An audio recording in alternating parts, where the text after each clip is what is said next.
On aura 300 milliards d'euros de dette à lever l'an prochain pour la France. C'est un record historique pour l'Europe. Si ça nous coûte même un peu plus cher, ça reste quand même grave. Alors ça reste grave, mais à juste titre, il est important de le mentionner, on n'est pas du tout sur un scénario de crise financière. On l'a beaucoup entendu ces derniers jours, la dramatisation n'aide pas du tout.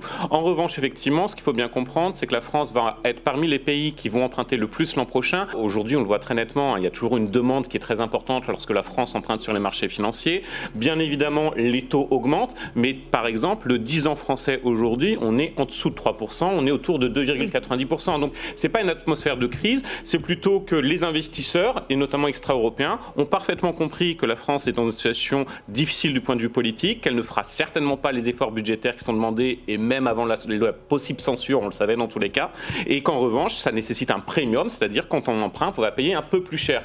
Mais très clairement, je pense qu'il faut avoir conscience qu'aujourd'hui, on est vraiment dans une situation pas de crise financière, mais simplement que les investisseurs se disent la France est un mauvais élève, donc c'est assez normal. Ça coûte juste un peu plus cher. Ça coûte un peu plus cher. Ce qui est quand même un sujet.